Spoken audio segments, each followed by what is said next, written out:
Assalamualaikum warahmatullahi wabarakatuh. Ini kita bahas modul terakhir, modul 9. Itu tentang konsumerisme, perlindungan konsumen dan perubahan perilaku. Udah ada yang baca belum konsumerisme?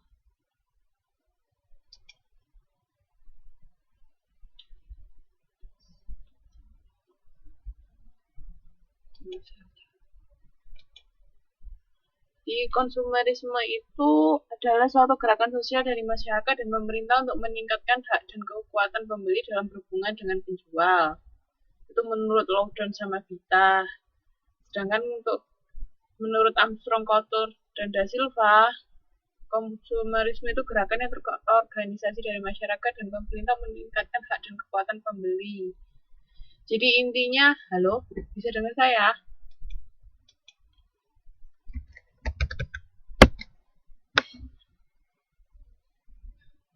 Oke. Jadi intinya konsumerisme itu tujuannya untuk melindungi konsumen. Jadi kan kadang-kadang mungkin bisa saja produsen itu istilahnya menipu konsumen. Nah, itu untuk menghindari hal-hal seperti itu.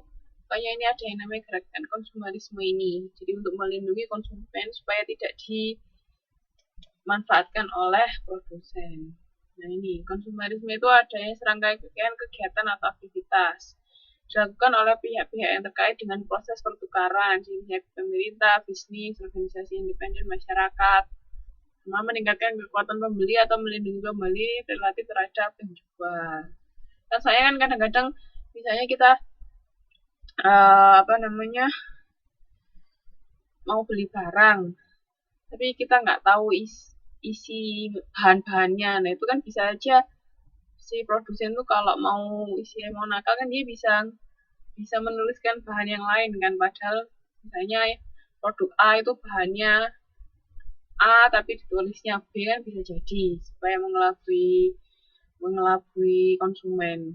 Atau kayak misalnya pernah lihat acara itu loh yang kayak bukan booster apa sih pokoknya di TV, kayak misalnya pentol jajanan yang dijual itu ada yang dari daging tikus, coba ya apa kayak gitu. Aduh, saya lihat itu merinding. Apa sih itu acara apa sih? Pernah lihat nggak? Jadi pentol itu bahannya nggak benar-benar daging sapi tapi ada dari daging tikus. Terus juga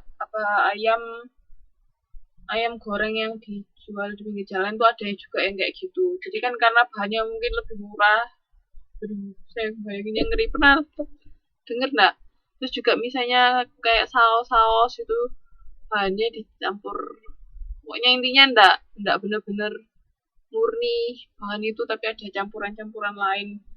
Itu kan hal-hal seperti itu yang membutuhkan konsumen untuk dilindungi. Makanya ini ada konsumerisme. Paham mbak? Halo? Halo? Oke.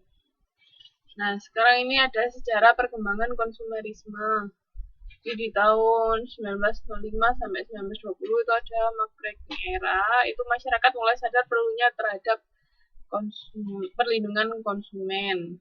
Terus kalau dari era informasi itu muncul satu aturan yang menekankan perlunya dilakukan evaluasi produk yang independen bagi konsumen dan menyelidiki tindakan dan praktik penipuan terhadap konsumen. Jadi dimulainya di tahun 1905 ya. 1905 itu mulai sadar kalau kita itu perlu dilindungi sebagai konsumen. Terus ini juga mulai muncul aturan itu di era informasi. Jadi produk itu harus ada evaluasi kan, kayak misalnya makanan, minuman itu kan harus ada dari badan BPOM tuh. Jadi benar-benar produk itu bahannya nggak berbahaya buat konsumen. Terus kayak obat-obatan itu kan juga perlu.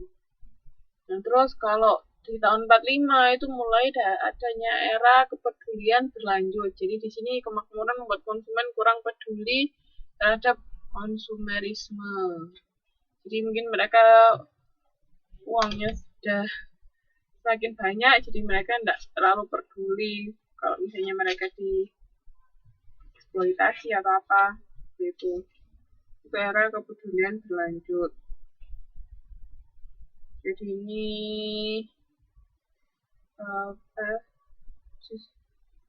peraturan yang dikeluarkan terkait dengan label produk-produk dari bulu melarang busana produk yang mudah terbakar, peringatan terhadap produk rumah tangga yang mengandung racun. Jadi kalau era kepedulian berlanjut itu intinya karena mereka masyarakatnya semakin makmur, jadi tidak terlalu peduli ya. Peraturannya juga tidak banyak. Terus kalau yang di tahun 62 itu gerakan konsumen modern, di tahun 62 sampai 80 itu ada yang namanya Consumer Bills of Rights dari John F. Kennedy. Itu hak konsumen untuk mendapatkan keamanan, mendapatkan informasi, sama untuk memilih dan didengar. Jadi itu ada dari, tahu John F. Kennedy itu siapa? Ada yang tahu? Halo.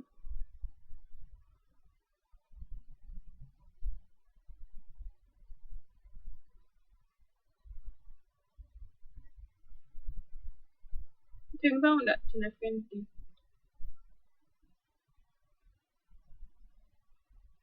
John F. Kennedy.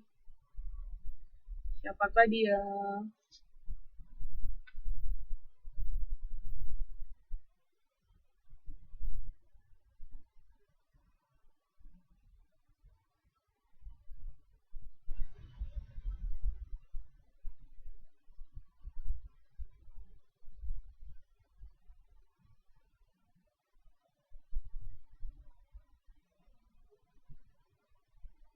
Tahu. Siapa, Mbak?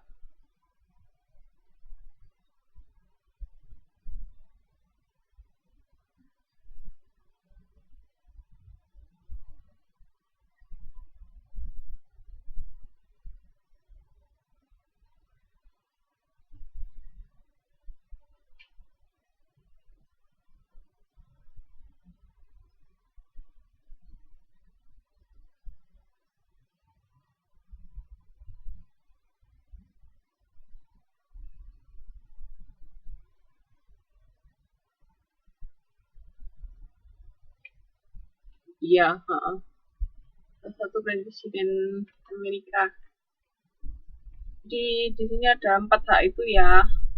Jadi untuk mendapatkan keamanan di sini maksudnya perlindungan dari produk yang dapat mengancam kesehatan dan kehidupan. Terus kalau untuk mendapat informasi ini perlindungan dari kecurangan, penipuan atau informasi yang membingungkan dan menyesatkan melalui iklan. Terus kalau untuk memilih itu hak konsumen untuk memilih produk mana yang ingin dibeli. Terus kalau didengar itu mengumumkan hak konsumen untuk mengemukakan pendapat tentang keinginannya dan dapat diterima dengan baik dan simpatik terkait dengan aturan pemerintah. Itu ada 4 hak consumer bills of rights. Nah, terus kalau dari London sama Vita itu ada lagi 2 tambahan hak konsumen. Jadi kan kalau dari John F. Kennedy kan ada 4. Kalau menurut London sama Vita itu ada 2 lagi, yaitu hak konsumen untuk memperoleh lingkungan yang bersih dan bebas polusi. Itu juga. Apalagi untuk sekarang ini kan karena maraknya karena global warming banyak orang-orang yang mengkampanyekan untuk melindungi bumi kita. Itu jadi untuk kan sudah banyak produk-produk green, produk yang ramah lingkungan. Kayak di Indonesia juga sudah mulai tidak boleh pakai tas plastik kan kalau beli. Gitu.